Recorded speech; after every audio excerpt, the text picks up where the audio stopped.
Bient Sport wordt mij mogelijk maken door Friesland Lies.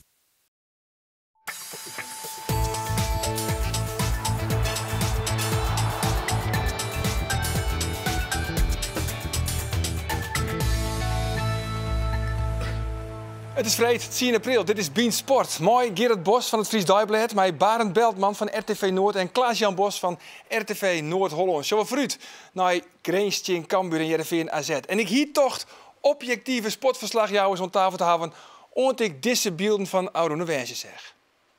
Historische avond in Euroborg, Barend Beltman. 3-0 overwinning op Excelsior, halve finale van de beker. Ja. We gaan naar de Kuip. En we gaan met de trekker naar Madrid. En we gaan met de trekker naar Madrid. Rotterdam. Ja, maar dat was jij, hè? Dat is de vraag of dat zo is, hoor, jongens. Maar hoe groot wie de ontlading, de oude van die wedstrijd, de hele finale in Excelsior? Nou ja, dat kun je wel voorstellen. Het was natuurlijk super. Dus, het was een beetje carnaval, Koninginnedag, Koningsdag. Groningen liep uit. Ja, en dat resulteert dan in een overwinning. Dus ja, dat was natuurlijk feest en een ontlading. En zeker omdat de eerste helft niet echt geweldig was. Ze hadden iets betere kansen. Dus dat was feest. Ja, en van Hindorf, dat we ook bist als oordspeler, dat is de oordspeler van de FC Greens. Ja. Ja, want we hadden nog een plaatje van Dijn. Oh ja? Jazeker. Kom maar hier. Barend Beltman. Dit is mijn lieve. Dat was een pruik trouwens, hoor. Ja, ongetwijfeld. Maar de laatste keer dat Greens in de bekerfinale stier, toen stier je ook nog op een bank, net mij, toch? Ik zat wel vaker op de bank. Maar het was volgens mij 89. PSV, hè? Ja, het was PSV. En het werd... Ja, weet je hem nog, de wedstrijd? Ja. En wie speelde er onder Maar de Kuip was heel leeg. Ja, wonderlijk. Ja. En weet je wat ik laatst nog hoorde? Dat het zo was dat het een van de eerste keren was dat het daarna vast in de Kuip. De eerste keer dat het in de Kuip was en daarna bleef dat in de Kuip. Want daarvoor zochten steeds verschillende stadions. Ik weet niet of dat de reden was, maar 9000 hoorde ik op, 9 of 10. Ja, was het niks. Nee, hoe is het mogelijk? Ja. Hey, trouwens, Gerard, want had het ook nog gevolgd van Cambuur? Want we krijgen nou dus de bekerfinale. PEC, Zwolle, Chin, de FC Greens. Ik denk dat de gemiddelde Cambuur supporter, die is denk ik van PEC Zwolle. Nou, dat denk ik net, dat weet ik wel zeker. Ja, lees even uit. Nou, zo, Fjouwer tot en mijn zoon, die spelen play-offs voor Europa League. Als Zwolle bij Fjouwer tot en mijn zoon eindigt, die kans is groter dan dat Greens dat wordt. Ja, en Zwolle wint de beker, dan doet de nummer 8 ik mee aan de play-offs. En Cambuur wil graag 8e worden, dus op die manier aan de play-offs meedoen. Ja, en zonder zit er eigenlijk alleen Marine van Cambuur. Dat God maar Heerenveen is nog 6 punten. Nou ja, Henk de Jong, die heeft er wel vertrouwen in, maar die heeft wel gauw overal vertrouwen in. Maar ik denk dat je realistisch bent, dat 8e zo wel heel mooi is natuurlijk. Ja. Hey, en dan even hoe de wedstrijd die dan op het programma staat nou, Greens, Chin, Cambuur. Wat mooi we daarvan verwacht je? Ja, ik denk dat Groningen stiekem toch nog wel even naar die 8e plaats kijkt, hoor. Ja. Weet je hoeveel punten het scheelt met Cambuur? Ja, 3. 3 maar. Ja, daarom. Dat is niet zoveel, hoor. En aan de andere kant, ze dompelen zich helemaal onder in die bekervreugde nu. Maar ik denk dat Van der Looy ze wel even bij de strot pakt. Zegt, jongens, kijk eens even naar die plek 8. Ja, en het grappige is dan, ik ben ook jeugdtrainer geweest en na afloop weet je het of je het goed hebt gedaan. Van tevoren natuurlijk niet. Ja, Van Gaal wel met plan A, B en C en weet ik allemaal wat die zijn. Maar dat zei hij ook na afloop, hè. En dan denk ik, jongens, we moeten nou wel scherp zijn, weet je wel. Want Cambuur dit en we moeten... Ja, dat weten die jongens wel. Je zou het ook eens om kunnen draaien. Hè, dat je zegt, jongens, we staan in de finale. Je weet, het is maar 3 puntjes. Het is lekker weer. Ga lekker voetballen. Je zou het dus moeten proberen. En dat heb ik niet van mezelf. En dat was een of andere bekende psycholoog. En die heeft dat wel eens getest. Ja. En dan zijn de resultaten niet minder. Hè, dus als je te graag wil... oude Groningse wijsheid, dan krijg je geen verkering. Die scrollen we even op, jongens. Als je te graag wil, krijg je geen verkering. Dus je moet wel gefocust zijn, maar je moet ontspannen zijn. Hè? Dus misschien dat het scheelt, maar dat kun je achteraf pas bepalen. Ontspannen, in elk geval, wie kan bijvoorbeeld jij dit seizoen. Want laten we even zien, dezelfde wedstrijd, maar doe in Ljouwert. 9600 enthousiaste Friese, helaas dus geen supporters van FC Groningen aanwezig.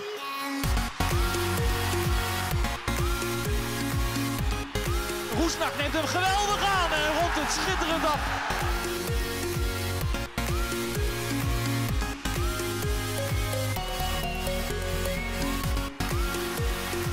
Op Betje uit stand. Oh, wat een mooie goal.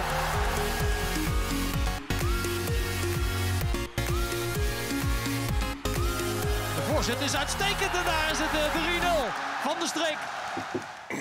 Ja, 3-0 was het maar een zeer bepalende rol eigenlijk van Roesnak. Roesnak heeft nou de oerstap dus maken naar de FC Grains. Hoe doet hij het eigenlijk? Hij is een goede voetballer hoor. En hij begint nou te voetballen. Dus dat is wel heel leuk om te zien. Kijk, je moet ook, we hadden het van tevoren leven met de andere wijze mannen, de andere bedweters, net als ik. Dat je zegt, hoe kan het gaan dat het soms net wel even klikt met een speler bij een club en dan gaat hij naar een andere club en dan klikt het net niet, of andersom.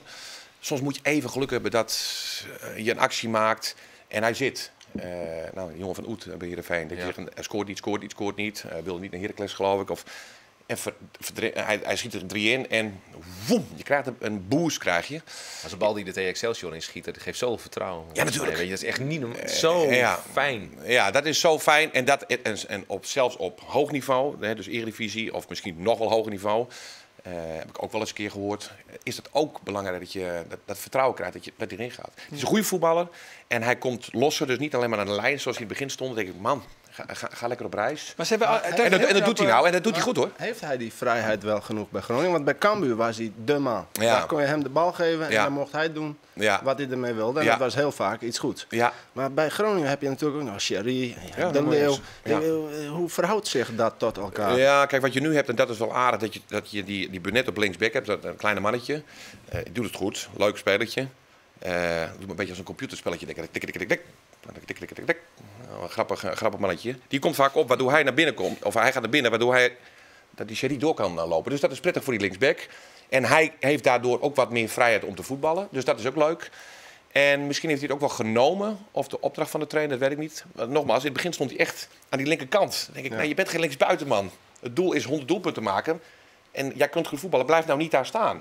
En hij komt nu letterlijk steeds meer naar binnen. Speelt vrijer. Als verkapte nummer 10. Ik moet wel zeggen dat ik wel vind dat FC Groningen wel wat ondermaats presteert in de Eredivisie. Hoor. Als je kijkt naar wat voor ploeg ze hebben, dan mogen ze blij zijn. AZ heeft het ook gehad natuurlijk 2 seizoenen geleden. Ze hadden een dramatisch seizoen en dan pakken ze dan die beker. Iedereen vergeet dat. Ze hebben een fantastisch middenveld toch eigenlijk. Met Tibbeling, met Roesnak, met Sherry. Als je dat gewoon ziet, dan denk ik van het valt mij eigenlijk vies tegen. Wat Groningen dit seizoen doet. Nee, maar daar ben ik wel deels met je eens hoor. Nou, dus in Cambuur. Zullen we even zien wat Van der Looy daar hoe uit? Nou, Cambuur kan gewoon goed voetballen. Als je de tijd en ruimte geeft, kunnen ze voetballen. Daarnaast hebben ze veel snelheid, veel loopvermogen. Dus gewoon een ploeg die prima in elkaar zit. En compliment aan hun dat ze nog steeds op plek 8 staan. Op dit tijdstip, vlak voor het eind van de competitie. En aan ons om hun flink aan te pakken aankomende zondag. Ja, Gerard, hij begint met de complimenten. Dat krijgt Cambuur wel vaker, hè, dit seizoen, de complimenten. Ja, nou ja, dat dwingen ze wel aan. Dat is een soort on de bal ben ik. Cambuur die het leuk op 2 meeste balbezit van de hele Eredivisie. Dus dan liep het ook vaak alsof je heel erg sterk bent. Balbezit zei natuurlijk net alles, dus maar wat voor rendement dat je eruit haalt. Maar ik ben wel benieuwd hoe Grains dat dan oppakt in de thuiswedstrijd. Want Grains, dat is vooral gevaarlijk van mijn gevoel, maar dat weet Barend misschien nog beter. Toch de vuurkracht, zeg maar. De meesten mijn goed schat in de veld. Dus ik ben benieuwd dat ze Cambuur komen letten. Ik ben benieuwd dat Cambuur een beetje zakelijk speelt. Wat zul Grains dan? Zul Grains compact spelen? Nee. Kijk, mede met de wat minder prestaties wat jij terecht zei, is dat je, en daar werd je ook zo gek van 2 controleurs. Hè, op de gemiddelde trein of tram zit er al 0. Dat is gewoon digitaal hoor, of met een kaartje. En zelfs bij thuiswedstrijden had je dus een 4-mansverdediging. En dan had je nog 2 man ervoor, die dan ook niet mee naar voren gingen. Kijk, we hebben nou die Tibbeling daar gekregen. Dat is een hele goede voetballer. Dus aan de bal. Verdedigt hij al een beetje mee? Nee, maar laten we zeggen, als we over balbezit praten, nee. Kijk, het voordeel is ook als je 10, 15 meter naar voren speelt, dan zal echt wel eentje meegaan hoor. Ja. En dan is de afstand naar je eigen goal wat minder ver. Dus misschien wat minder gevaarlijk. En Kieftenbel doet daar het stofzuigerwerk en hij voetbalt daar meer. En daardoor voetballen wij wat makkelijker en wat verder naar voren. Nou, en dat is wel heel erg prettig. Dan hebben we dat commentaar gekregen. Dus dan zal hij wel denken, nou dan moeten we inderdaad maar wat verder naar voren. Ja, het is minder gevaarlijk als je verder naar voren speelt. Ja, misschien met Messi bij de tegenstander wordt het wat link, maar dat is nog de vraag. Dus ik denk inderdaad, antwoord op je vraag, ja natuurlijk gaan wij wat verder naar voren, wij Groningen. Ja, precies. Nou, dat zult een hele offensieve wedstrijd worden, want dat zult Cambuur na elke dag een act van. Trouwens, aan werd de quiz en mij als prijs dit shirt van uw eigen favoriete Cambuurspeler. En dat is dan vanzelfs, hè? Berend Schootstra. Berend Schootstra. Collectors item. Een collectors item. Maar nou eerst mijn club en Joet geven we op visite bij de tennisclub Nijloon in Ljouwert.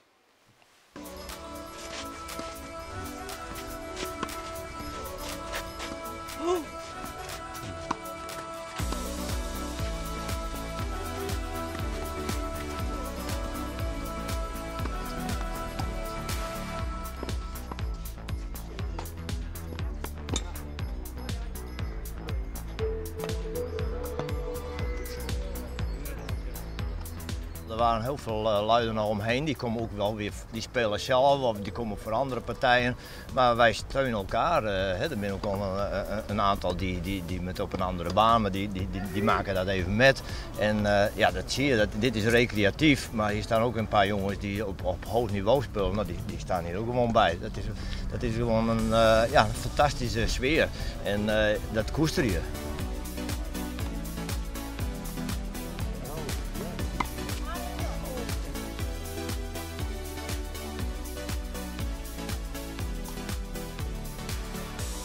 Mijn kinderen die spelen hier ook en dus het is wel een deel van je leven, het is dichtbij. Hè. Ik ben een echte Huizemer, dus ik is er op fietsje heen en ja, het betekent heel veel. Ik merk het nu in het jubileumjaar, want je haalt heel veel herinneringen op en dan denk je, jee, Kremel, wat hebben we hier een boel beleefd. En dan is dat wel iets wat bij jou zit. Dat vind ik heerlijk. Dus dan pak je die eerste zo makkelijk. Ja, oplopen ook. Ja. Dan, ja, maar toen wist ik ook wel, dat heel veel van leuk balletjes. Ja. Maar er komt ook meer aan de veeg. Het actieve. Nou, oké jongens. Kom op.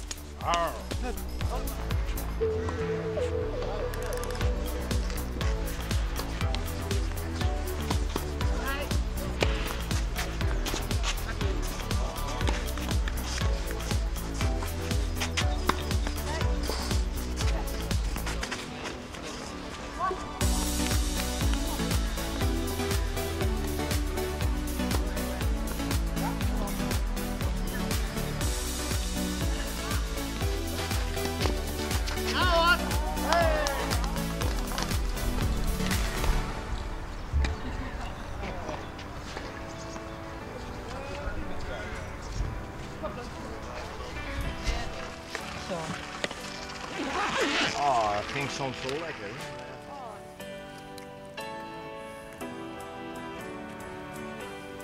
We zitten elkaar ook een beetje te jammen tussendoor en wij kennen elkaar. We hebben 2 jaar geleden ook al tegen elkaar gespeeld. Toen hebben wij volgens mij met 3-2 won en nu met 3-2 verloren.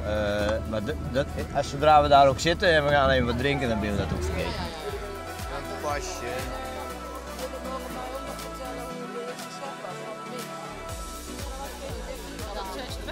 Ja, 6-2 onvertelbaar. Kijk, dit is waar je naartoe werkt en de ene keer dan zit je hier wat makkelijker, want dan heb je gewonnen en nu hebben we verloren, maar ja, dat maakt niet uit. Ik zit recht tegenover de vrouw die aan de andere kant van dit stond, maar dat is ook het mooie. Kijk, en op de baan ben je elkaars tegenstander en dan moet je er ook voor gaan. Maar dit is gewoon, daarom speel je ook op zaterdag en dan ben je met elkaar bezig. Nou kun je gewoon een biertje of een cola. Ja. Lekker. Proost. Ja, dank je. En proost. Moet je ook Club eens een keer in de spotlights? Mail dan naar bient@omroepfriesland.nl. Klaas-Jan, ja. De wedstrijd van Takkoms en Moornal. Heerenveentje in AZ. Wat zit er eigenlijk op het spel? Want beide ploegen zijn toch eigenlijk zo goed als wissel van deelname aan de play-offs. Ja, zou je zeggen. Ja, nou, ik was vanmiddag bij AZ. Ook die vraag aan John van der Brom gesteld. En ja, ik heb het gevoel dat AZ wat gaat experimenteren. Ze gaan al vast bezig met die play-offs. De plaats 3 hebben ze opgegeven. En Van der Brom zei heel duidelijk van, wij moeten oppassen dat we in de play-offs niet door een ondergrens gaan. Dat wil AZ nog wel eens doen. En als je dan op een gegeven moment een wedstrijd met 3-4 doelpunten verliest, dan ben je klaar. En ik verwacht dat ze tegen Heerenveen wat verdedigender spelen dan normaal. Iets compacter. Misschien omdat ze zien dat het resultaat opsmieten kind, zoals bijvoorbeeld NAC Breda. Ja, nou ja, dat denk ik eigenlijk wel. Ze gaan sowieso wel wat wijzigen. Hoed speelt weer niet. Wuitens, normale vervanger, speelt ook niet. Dus Lucassen die moet er weer staan, na Schouwenleeuw. Nou ja, die was niet al te gelukkig vorige week tegen Feyenoord met zijn eigen doelpunt. Ik denk Johansson gaat weer spelen. Ik denk dat hij voor Hupperts kiest voorin.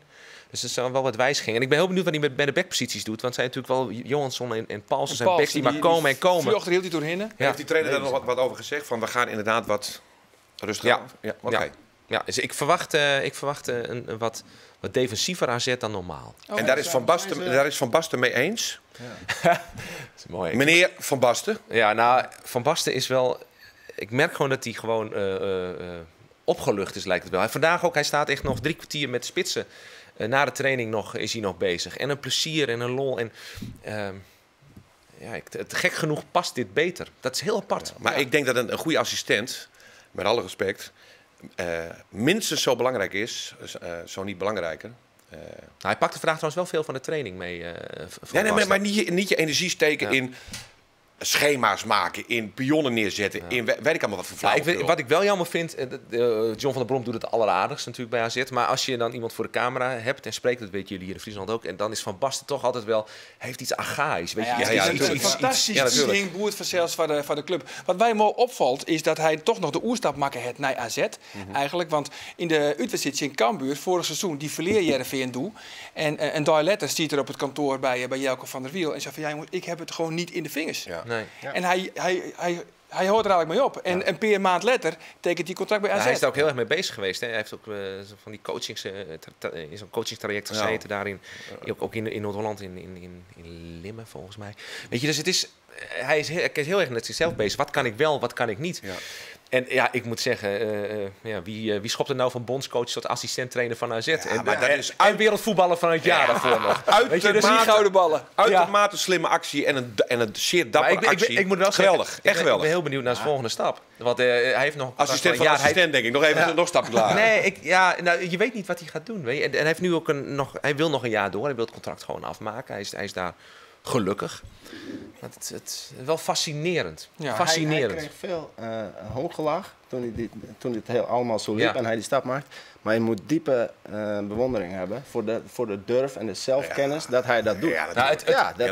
Dat valt alleen maar te prijzen. Ja, maar gek genoeg, hij heeft nog steeds het aura van Basten. En dat komt voor mij niet omdat hij die wereldvoetballer van vroeger was, maar meer vanwege zijn manier van communiceren. Nou, we hebben het helpt natuurlijk dat je zo'n wereldspits was. Maar de manier waarop hij omgaat met situaties, ik denk dat hem zo'n amabel persoon maakt. Nee, maar dat ben ik wel met je eens. Maar kijk, als jij een glazenwasser hebt bijvoorbeeld die wat wonderlijk reageert, dan denk je, nou, die spoort niet helemaal. Als hij het doet, dan is dat aura heeft hij inderdaad. Maar de kern is wel dat hij fenomenaal was als voetbal. Als je hem ziet, dan denk je toch gelijk... Wow. Ja, maar het is niet alleen, het was wel grappig. Een paar weken geleden opende hij een soort AZ-tour op school. En was op een school van bijzonder onderwijs. Die kinderen zijn 11, 12 jaar, moeilijk op voetbaar. En Van Basten die ging daar zo mooi mee om. En hij vergeleek zichzelf nog met een hond als voetballer. Want als er dan een stok weg werd gegooid, dan ging die hond erachteraan. En dan pakte hij. Hij wilde op dezelfde manier met sport omgaan. Die kinderen die kennen hem dus helemaal niet. Weet je, eigenlijk. Nee. Maar door de entourage hadden ze wel door van, hier is iets bijzonders. En dan zie je toch dat hij vol de aandacht krijgt. Dat vind ik wel... Dat is toch een kwaliteit. We beginnen even waarom naar de wedstrijd. Want daar is Van Basten natuurlijk wel bij als assistent-trainer. Maar eventjes, om wat in de sfeer te komen, we pakken de wedstrijd van dit seizoen er toch nog even bij.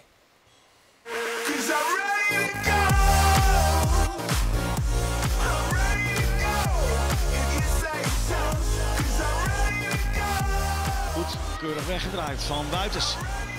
Gouden Leeuw er nog wel aan tussen, maar dan is het toch uiteindelijk raak. Ziekgraaf is de man die scoort. Even gekeken. Muren. Het is een penalty, hoor. Wanneer moet je dan wel een penalty krijgen?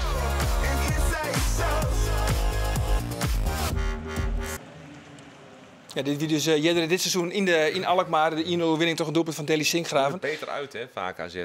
Beter, ja? Ja, en op kunstgras, dan zijn ze goed. Dan is het goed? Ja, echt waar. Dan zijn ze, volgens mij hebben ze bijna alles gewonnen op kunstgras en uit. Echt hier? Ja, maar AZ is een goede ploeg op de omschakeling met die opkomende backs. En dat nou thuis of uit, maar dat leidt hun. Ze missen wel een spits. Wat zouden ze die denk ik graag hebben? Ja. Want Heerenveen mist ook in. Dat is Doken Smit. Dat is een jongen die het eigenlijk oeral inzetbaar is. Hè, de ideale 12e man. Er komt misschien het debuut aan van Jeremiah Sint-Juste. Want hij krijgt wellicht de vakker Boppe Kenny Otikba. Ik vreeg het ook, want ik hier bij de training van de morgen bij Dwight Rodevegers. Hij reageerde een beetje geagiteerd. Dat weet je. Ik weet niet waarom jij dat zo de focus op legt, maar ik ga niks bekendmaken. Want ik ga eerst met mijn groep, eerst met de medici praten, dan met de jongens praten. Hoe ze zich voelen en dan gaan we beslissingen nemen. Maar wat zijn de grote verschillen tussen de beide centrale verdedigers? Nou, de ene is echt een fysiek sterke speler die kan koppen, die behoorlijk snel is. En de andere is veel meer is een jonge jongen, onervaren. Mag nog in de A-jeugd spelen, Maar hij heeft wel kwaliteiten. Hij heeft wel voetbalkwaliteiten. Ja, jongens, wat de terugslag, Jan? Nou, hij speelt het dus. Want dat hij zo reageert, dan is het ook gelijk. Dat is het lot van de clubwatcher. Van de week stond er volgens mij nog een stuk in de voorstel. Maar ik had dus een beetje hetzelfde. Want John van der Brom, ik zag op die training dat Johansson volgens mij in de spits komt te staan en Muren niet. Dus je vraagt ernaar, hè? Maar geen reactie. En ik sprak Robert Muren ook voor een portretje. Muren versus Veerman, 2 Volendammers. En die Muren zegt, ik zei, speel jij? Nee, ik sta er niet in. De basis is net naar binnen gegaan. Dan weet je het. Ja, dankjewel. Dus, dankjewel. Ja, dankjewel. Maar dat is toch een hele normale vraag van je? Ja, dus hij is geacteerd en geïrriteerd voor wat? Ik zou zeggen, leuk, ik heb 2 keuzes. Ja, maar ik ga jou niks vertellen. Maar trouwens wel een Lodeweegs. Maar toen ik begon als verslaggever, ik ben bij Radio Noord begonnen ooit. En een van mijn eerste klussen, Groningen had verloren van RKC. Ik mocht voor het eerst FC Groningen doen en Lodeweegs was trainer. En dat bleek achteraf zijn laatste wedstrijd te zijn. Okay. Dus toen moest ik op een gegeven moment Lodewegs interviewen live op Radio Noord. En iedereen wist al wel van, er waren witte zakdoekjes en weet ik wat. Ik was nooit zo zenuwachtig. Maar het bizarre was, dan loop je terug naar het Martini-Kerkhof. Daar zat Radio Noord toen nog. En toen ben ik nog wel achterna gezeten door wat Groningen-fans. Ja, want de boodschappen krijgen wel eens de schuld. Don't blame the messenger. Ja, dat is me erg bijgebleven. Daarna kwam Ron Jans en Henk de Jong, weet je. Maar dat is, als ik Lodewegens zie, dan denk ik meteen... En andersom ook. Het is ook Keta bij het Oosterparkstadion. Oh god. Oh, daar heb je meer. Jongens, het is weer tijd voor de quiz. Sjoerd Hielendal in het raam van, je verwacht het net, Berend Schootstra.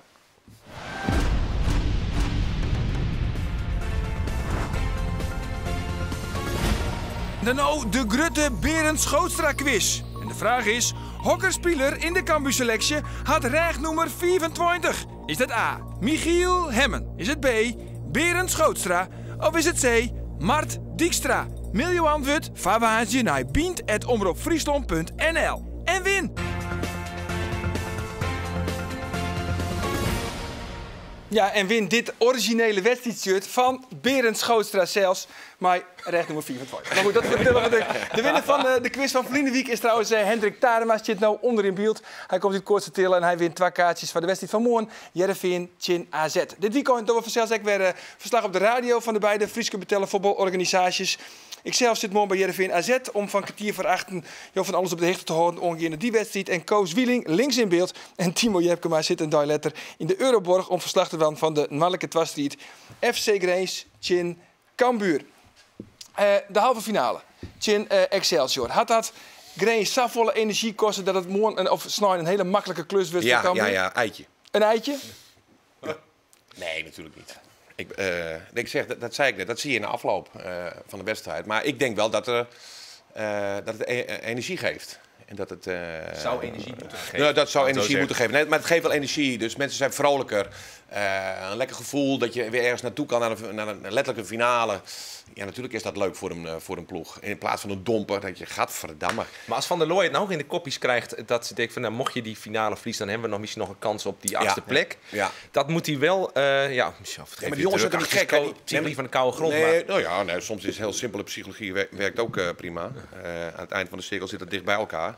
Maar natuurlijk ben ik het met je eens. Maar die jongens die weten dat toch? Je gaat er niet zeggen, jongens, denk erom wel winnen, hè? Tweede, het is goed dat je het zegt. Ja. Maar daar heb ik even niet aan gedaad. Maar dat is flauw. Heel kwijt nog, jongens, even een uitslag. Ik heb naast de op internet, dat weten de meesten natuurlijk zeggen. Maar even heel kwijt nog even een uitslag. Heerenveen AZ? 2-1. Nou, definitief 0-0. Heerenveen AZ. 0-0. Heerenveen AZ 0-0. 2-2. 2-2. Grace Cambuur. Nee, Heerenveen is 2-2. En Groningen Cambuur is 2-0. 2-0. Even heel wat oors, jongens. Want Nemanja Goudelje gaat naar alle gedachten van de AZ naar Ajax. Nou, wat zijn de consequenties voor bijvoorbeeld een Deli Sinkgraven?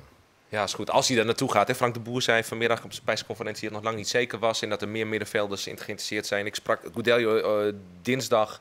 Die zei ook van, het is lang niet rond. Ja, aan de andere kant, ze mogen niks zeggen. Hè, want ze mag eigenlijk nog niet met elkaar praten. Dus dat zal het wel zijn. Maar goed, bij Ajax heb je Klaassen, je hebt Bazoer. Je hebt, Nou, volgens mij is een Klaassen, Goudelje en Sinkgraven een allerraardigst middenveld. Ja. Daar moet je toch wel heel erg mee kunnen komen in de Eredivisie. Dat weer ten koste van de eigen jeugd. Ja. Nou ja, je hebt ook kunt ook zeggen, nodig. Die eigen jeugd wordt beter omdat ze met die betere spelers kunnen spelen. Dus. Dan mag je hopen dat Ajax een keer een speler van AZ neemt die daar wel slaagt. Want de laatste was... Vul maar in. Ik heb geen idee. Kees Kist die tijd misschien? Of ja, Nika? Viergever is er naartoe Spelbos. Mooi Sander. Ja. Spelbos. Mooi Sander, ja, nou ja. Het is allemaal wel oké. El Amdoui. Ja, ook een wonderlijk verhaal trouwens. Ja. Maar goed, je moet altijd een beetje gelok hebben. Zo'nzelfde jongen, Martijn van der Laan, die toch een van de grote steunpilaren bij Cambuur, gaat naar Grace, zit alleen maar op een bank. Ja, nou, dat heeft met name met de blessure te maken, hoor. Ja. En dat is al heel lang zo. Dus ik heb toevallig Martijn getraind in de C'tjes als jeugdtrainer bij Groningen. Wie jij doe ik al verdedigen? Dan ook nog, hè? De spits. Toen wie de spits? De meest scorende spits in die competitie. Hij zat bij Ajax in en misschien ook wel AZ, weet ik niet.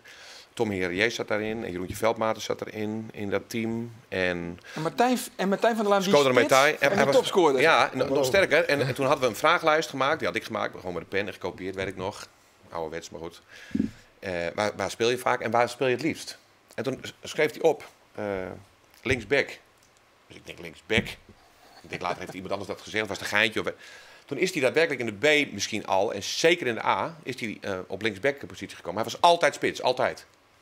En ik heb hem later nog wel eens gesproken. Ik heb nog wel eens contact met hem. Ik zeg, man. Ook, en toen hij nog bij Veendam is. Ik zeg tegen die trainer dat je gewoon een vrije rol vanaf 10 hebt. Het was een kanonskogel.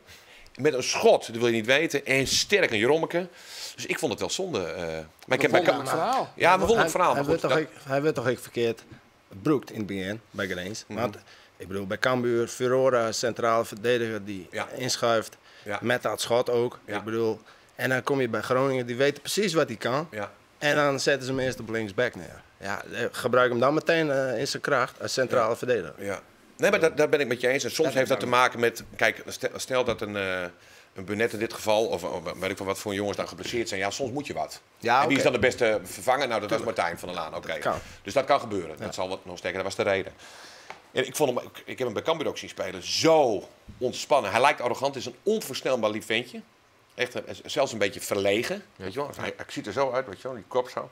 Totaal niet. Komt geregeld tegen de Aldi. Ja. Oh, maar zo speelt hij. Die is niet heel veel bij Groningen. Dat doet hij niet. Ja, geld overhouden. Maar zo speelt hij ook. En dat vond ik zo mooi. Zo vol zelfvertrouwen. Weet je wel. En even die versnelling, dan is hij weg. Weet je wel. Kan corrigeren als hij hem verliest. Ja. Dus ik ben het helemaal met je eens. Maar met name de blessure, jongens. En dat is zonde, hoor. Heel erg zonde. En dat had hij bij Cambuur eigenlijk ook al. En dat in zijn mazzel, no? dat hij redelijk lang fit bleef. Tot op het einde van het seizoen. Leo Wim, ik zijn twijfelgeval. Ja. De Breunig redelijk lang fit. Ja. Maar als je twaan, nou ja, zij is op een goed moment verkocht. Ja. Maar ik heb toch wel het verhaal gehoord dat hij dan weinig trainde bij Cambuur. Dat kan natuurlijk. Dat je zegt, oké, we trainen... In onze tijd was het ook wel zo met Oldriekering. Die was dan altijd geregeld ziek of die had dan ook wat, hoor. En dan donderdag, vrijdag schoven ze weer aan en hupsakee. En dan gingen ze weer spelen. Maar volgens mij was dat bij Van der Laan bij Cambuur ook zo. Ja, soms. Want hij had eerst in het begin van het vorige seizoen dat met die buikspier. Dat analyse. En hij heeft wel eens wat met zijn teen gehad. Maar dat weinig trainen. Kijk, er zijn wel meer spelers waarvan je dat hoort. Maar ik denk altijd bij mezelf, ik heb liever iemand die wat weinig traint, maar wel heel hard traint, dan iemand die altijd is en die de kantjes ervan dat is ook zo. Trouwens, je moet ook een beetje geluk hebben natuurlijk met centrale verdedigers, van der Laan, Guy Fort en dan komt Etienne Rijnen, nou ja, die eigenlijk misleren bij AZ, toch? Ja, dat was geen succes, nee. Ook verkeerd gebruikt daar, als rechtsback. Dat is hij toch niet? Hij komt hier helemaal tot wasdom. Ja, want hij is hier echt een van de steunpilaren en Bottegien Guy Fort, alle gedachten bij Grace. En hij stiert toch weer, want Grace heeft toch wel interesse voor Etienne Rijnen. Ja, maar dat is ook het leuke aan sport. Ik denk, hoe kan dat nou? Hoe kun je nou daar goed spelen? Een Lindgren bij Groningen of een Bruno Silva toen. En die ging naar Ajax, weet je wel? Het was helemaal niks. Helemaal niks. Weg. Nou, Silva was geblesseerd raakte. Nee, maar dan nog. En dan, weet je, een mooi voorbeeld vind ik bijvoorbeeld Afdic bij AZ. Die heeft geen pepernoot geraakt. Echt serieus. Het was lachwekkend. Ook een meter voor de goal en nog missen. Weet je? Maar ook 0 zelfvertrouwen. Ja. En dat was bij Zwolle toch alleraardigst. Ja. En dat was toch een megatalent bij Werder Bremen ooit, weet je. Nou ja, nu doet hij het dan wel weer oké. Ja. Maar je moet soms wel... Kijk, één is kwaliteit. Je moet wel kunnen voetballen. Hè? Ja. Dat staat natuurlijk bovenaan. Maar dat is bij ons met zo'n Hoesen. Die schopt daarna genoeg niks in. Het is echt wonderlijk. Terwijl hij bij Ajax een paar keer mee heeft kunnen doen. Nou, als je daar mee mag doen het eerste... dan moet je Groningen, zou je zeggen, kunnen halen, weet je wel? Fulham gespeeld. Nou ja, dat is toch eigenlijk een beetje het probleem van Grace. Ze hebben een aardig voetbal in de ploeg, maar ze scoren te min. Ja. Alleen nog Michael de Leeuw in een doelpunt. Ja, kijk, ik heb er ook wel eens aan gedacht. Stel dat je... Oké, we hebben een spits. Die staat hier.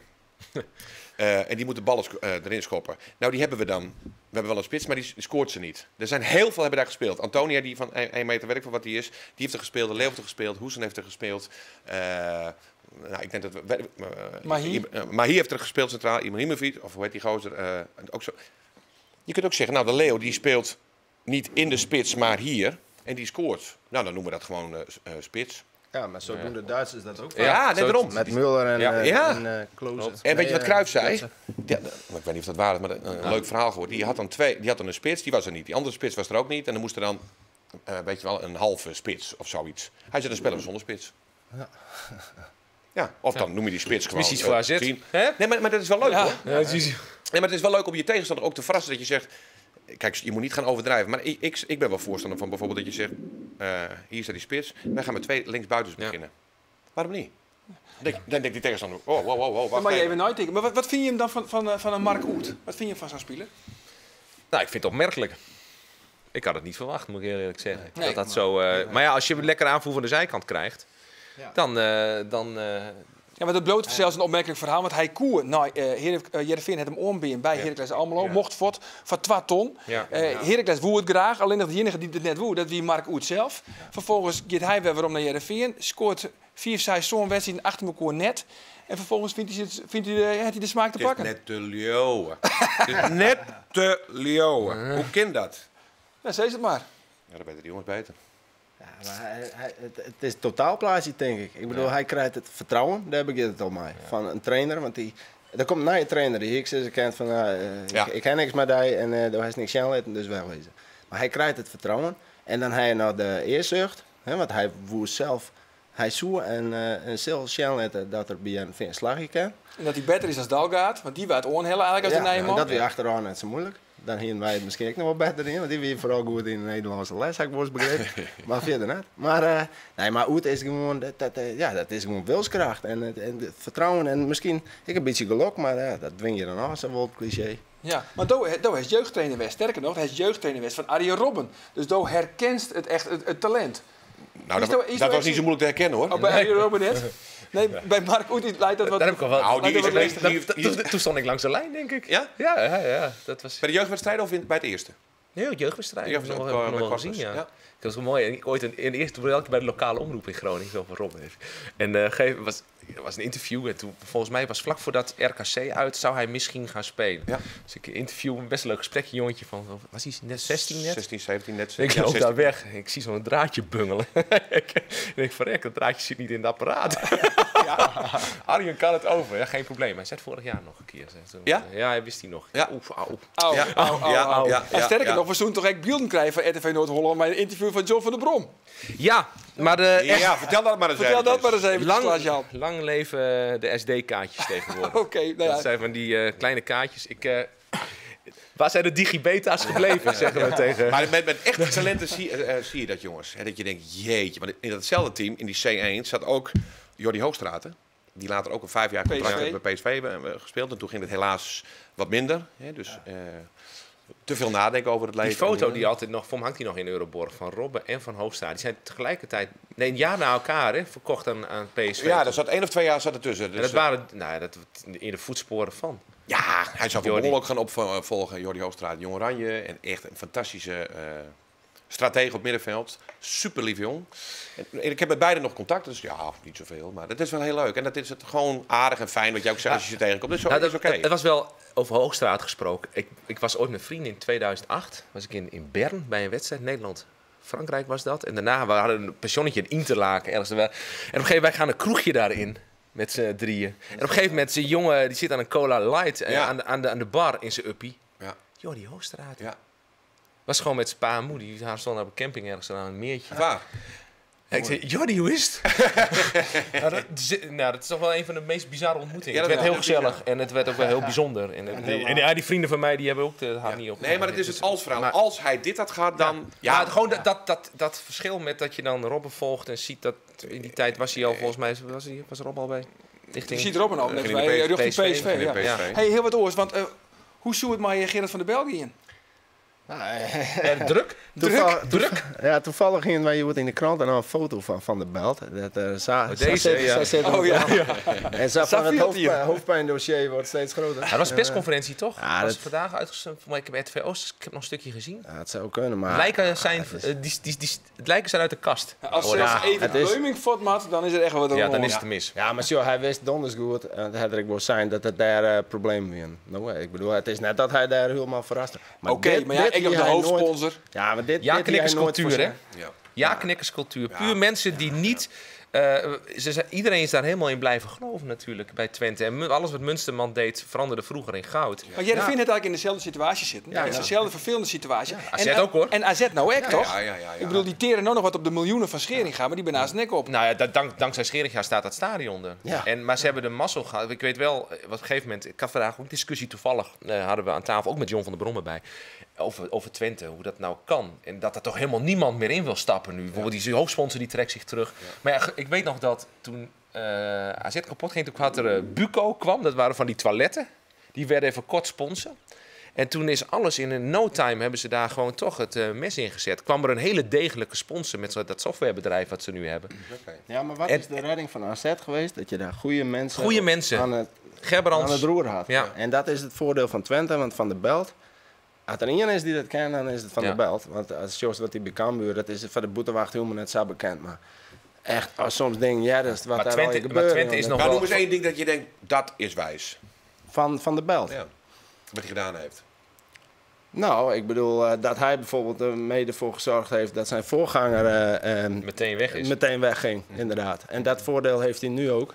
Want dan als je zo iemand neerzet bij een club die de boel moet saneren, dan moet hij vrij. Ze hebben één groot probleem. Een boegbeeld. Dat is één groot probleem met Twente is dat stadion en die hypotheek. Die ze heel snel eigenlijk af moeten lossen. Ja, uiteindelijk als je gaat filteren, jongens, dan blijft het klote geld blijft over. Hè? Dat is vaak wel zo. Het is een wonderlijk. Kijk, ik vind het een wonderlijk fenomeen dat clubs miljoenen in de schuld komen staan. Ja. Welke achterlijke nachtegaal. Het eerste beste bedrijf hier in de buurt. Daar kun je gewoon een streep door zetten. Ja, maar hoe kan dat? Plus het feit dat ik niet. Je wordt nooit Barcelona. Nee. Heerenveen, aan de andere kant, Groningen wordt nooit Barcelona. Nee, maar dat moet je niet willen. Maar aan de andere kant, het voordeel van Twente is. Ik kom zelf uit de Veenkoloniën. En het doet mijn hart huil dat Veendam niet meer betaald voetbal speelt. Maar wat heeft de KNVB voor belang als clubs als AGOVV en Veendam uiteindelijk? Twente, dat is belangrijk. Mm-hmm. Dat is een grote club. Dat is, weet je, de KNVB heeft er geen enkel belang bij om FC Twente te laten klappen. Nee, en dat zal ook niet gebeuren, denk ik. Nee, maar dat ben ik wel met je eens. Maar het is nog een wonderlijk fenomeen dat mensen... en dat zal voor die hoe heet dat mannetje van Twente, die Munsterman... Die krijgen het op een gegeven moment positief in de bol, weet je wel? Ja. Dan denk ik, hoe... En al word je een keer kampioen, AZ ooit, weet je wel, Twente ooit, dat kan een keer gebeuren. Ja, AZ is kampioen geworden vanwege de Molenaars en vanwege... Ja, maar we gaan voor de top 3. Wat is dat allemaal voor een gelul? Maar het is toch een maatschappelijk fenomeen. Want als mensen iets bereiken, dat smaakt naar meer, dan willen ze nog meer. Daarom worden oorlogen ook verloren. Ja, dat ben ik met je eens. Ik bedoel, als Saddam Hussein Kuwait niet had willen hebben, had hij die oorlog nooit gehad. Had hij misschien dat is ook zo. En dat is met Twente precies hetzelfde. Ja. Ik bedoel, mensen willen altijd hoger. Ja, maar dat zou mooi zijn. Ja, maar wat je terecht zegt, als eindelijk een keer de beker wint, kijk wat er gebeurt. Nou ja, maar dan moet je dus niet de illusie hebben als Groningen dat je dan de Champions League wil. Dus moet je daar mensen die zeggen... Ik heb me altijd verbaasd waarom FC Groningen dat niet kon bereiken wat Twente wel kon bereiken. Dat heb ik me wat als geboren Noorderling heb ik me dat altijd afgevraagd. Ja. Jij de vinkje, hè? En heer, en dan toch valt misschien dat kwartje nu. Ik weet niet hoe ze er financieel nu voor staan, Twente. Nou, niet heel best. Niet best. Ik heb nog één laatste vraag. Even Gerard, is er nog stadion nice van het Cambuurfront? Nou, het laatste nice is dat ze medio deze maand in de Ria daarover praten. In Ljouwert. Ja, en dan wordt er weer een plan maken, of een plan presenteerd. Dus het wordt het nog wel eventjes. We gaan dan lekker even een trokkabbelje. En dan in de zomer moet er dan eindelijk meer duidelijkheid wezen. Maar ja, dat is eigenlijk vorig jaar ik al. Dus het lijkt Feyenoord wel. Ik weet net. Ik denk dat Grains in de Champions League speelt en het kan. En dat doet zomaar in, hè, jongens. Want dat duurt niet zo lang meer. Allerlaatste vraag. Pakt Groningen de beker? Ja, uiteraard. Geen twijfel. Geen enkele twijfel. 3-1. Niks aan de hand. Het zou, ik denk toch dat ik dan wel even op stap ga op de stad. Ja. Dan gaan we samen. Dat is niks van Pek Zwolle. Oké, heren, tegen dank voor je komst. 4 trouwens net, hè. Om Maatron onder Berend Schootstrak wist, wint het shirt. Maar recht nummer 24. Ontstaat 4. Beansport op internet. Tegen dank. Goed weekend. Dag.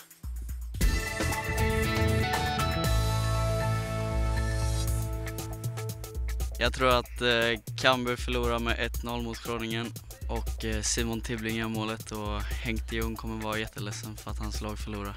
Beansport, waar het mij mogelijk maakt toch Friesland lies.